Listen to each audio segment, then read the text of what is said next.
লক্ষ্মীপুর পৌর ৯ নং ওয়ার্ড বাংলাদেশ জাতীয়তাবাদী দল বিএনপির সকল অঙ্গ সংগঠনের উদ্যোগে ৪ নম্বর ব্লকে অজুল্লাহ মৌলভী বাড়িতে ধানের শীষের একটি উঠোন বৈঠক অনুষ্ঠিত হয়। ধানের শীষের এই উঠোন বৈঠকে উপস্থিত ছিলেন লক্ষ্মীপুর ৯ নং ওয়ার্ড বিএনপির নবনির্বাচিত সভাপতি জনাব আব্দুল হক।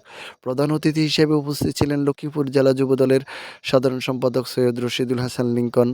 বিশেষ অতিথি হিসেবে উপস্থিত ছিলেন লক্ষ্মীপুর পৌর মহিলা দলের সভাপতি সালমা আক্তার, পৌর শ্রমিক দলের ১ নং যুগ্ম আহ্বায়ক নাজমুল হোসেন শ্যামল, ৯ নং ওয়ার্ডের বারবার নির্বাচিত কমিশনার মোহাম্মদ আলী সহ ৯ নং ওয়ার্ড বিএনপির যুবদল, শ্রমিক দল, মহিলা দলের অনেক নেতৃবৃন্দ।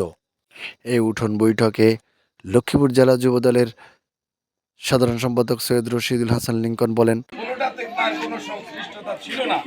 অ্যানি চৌধুরী এই দীর্ঘ 2 বার আপনারা এমপি বানাইছেন, অ্যানি চৌধুরীর দুর্নীতির কোনো রেকর্ড তার শত্রুরাও বলতে পারে নাই।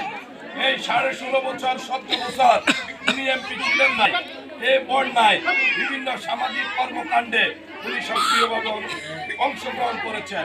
উনি এই 16.5 বছর 17 বছর অধিকাংশ সময় জেলখানায় ছিলেন। জেলখানায় কেন গেছেন?